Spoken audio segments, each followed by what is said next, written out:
ఉగాదికి ఎంతమంది బొబ్బట్లు చేస్తారు? నేను కూడా చేస్తాను. కాకపోతే ఈరోజు కొంచెం క్వాంటిటీ చేస్తున్నాను. 1 కప్పు శనగపప్పు తీసుకొని గంట ముందు నానబెట్టాను. 1 కప్పు మైదా పిండిలో కొంచెం పసుపు, ఉప్పు, నెయ్యి వేసేసి కలిపి నానబెట్టేసాము. చూసారు, ఇంత పల్చగా సాగాలన్నమాట. అప్పుడే బాగా వస్తాయి. పూర్ణం ఎక్కువ, పిండి తక్కువగా ఉంటే టేస్ట్ బాగుంటుంది. ముందు నానబెట్టిన వాటర్ తీసేసుకొని మళ్ళీ ఫ్రెష్ వాటర్ వేసుకొని కొద్దిగా ఉప్పు, అలాగే పసుపు, నెయ్యి వేసేసుకొని పప్పు అయితే ఉడికించుకోవాలి.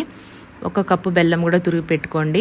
అన్నీ కూడా ఈక్వల్ క్వాంటిటీ తీసుకోవాలి. మైదా పిండి, శనగపప్పు, బెల్లం కూడా. ఇంకా టేస్ట్ అనేది మీ ఇష్టం, అడ్జస్ట్ చేసుకోండి మీ స్వీట్ని బట్టి. అలాగే పైన వచ్చిన నురగంతా తీసేసుకొని పప్పు ఉడికిందో లేదో చెక్ చేసుకుందాం. లోపల పలుకేమీ లేకుండా మెత్తగా ఉడికిపోవాలి.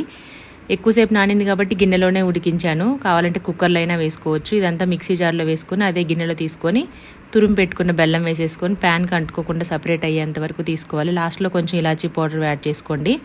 చేతికి కూడా ఇలా అన్నప్పుడు అంటుకోకుండా వస్తే మనకి పూర్ణం అనేది కరెక్ట్గా వస్తుంది.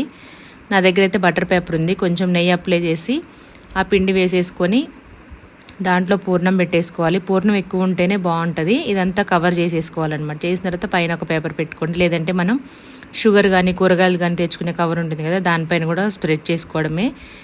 ఆల్రెడీ హీట్ చేసుకున్న పెనం పైన ఈ బొబ్బట్లు వేసేసుకొని నెయ్యితో కాల్చుకోవడమే. ఈ కొన్ని చేసి ఎవరు ముక్కులో పెడతావక్క అనుకోవచ్చు. సిస్టర్ కామెంట్ చేశారు. మళ్ళీ అప్పుడే ఇన్ని చేసుకుంటే మళ్ళీ చద్దివైపోతాయి కదా ప్రసాదం అది పెట్టడానికి. అందుకే వీడియో పర్పసే చేశాను. కొన్ని రెసిపీస్ అన్నీ అలాగే చేస్తాను నేను. అడిగిన వాళ్ళకి కొంచెం క్వాంటిటీగా చేసి చూపిస్తూ ఉంటాను. అలాగే మా దీవెన్ బాబు అయితే స్వీట్ అనగానే ముందే ఉంటాడు. చూడండి వచ్చేసాడు. కాకపోతే వాడు మైదా ఎక్కువ తినకూడదు కాబట్టి నేను గోధుమ పిండి మిక్స్ చేసి అప్పటికప్పుడు మళ్ళీ కొంచెం చేస్తున్నాను. దాంట్లో ఏంటంటే వాడికి స్వీట్ ఎక్కువ ఇష్టం కదా, పూర్ణం ఫుల్గా పెట్టేసి చేశాను ఒక 4. అందుకే అంత పెద్దగా వచ్చాయి అనమాట. లావుగా చాలా బాగా వచ్చాయి. టేస్ట్ అయితే చాలా బాగా అనిపించింది. 2 సేమ్ ఉన్నాయి. కాకపోతే మన ట్రెడిషనల్ ఏంటంటే మైదా పిండితోనే చేస్తారు కాబట్టి చూడండి, ఇలా తుంపితేనే ఇలా తునిగిపోతుంది. పైన పిండి అనేది కొంచెం పలుచగా ఉండాలి. జాగ్రత్తగా ఒత్తుకోండి.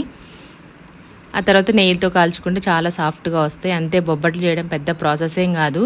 ఫస్ట్ పప్పు నానబెట్టడము, ఉడకబెట్టడము, దాన్ని మిక్సీ పట్టుకొని దాంట్లో వేసి ఉడికించుకోవడం అంతే.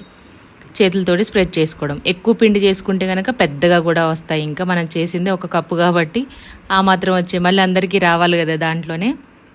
ఫెస్టివల్ చేసినప్పుడు ఇంకొంచెం ఎక్కువగా చేస్తాను. అప్పుడు ఆల్రెడీ చాలా వీడియోస్ ఉన్నాయి మన ఛానల్లో, చూడండి కావాలనుకున్న వాళ్ళు. Please subscribe.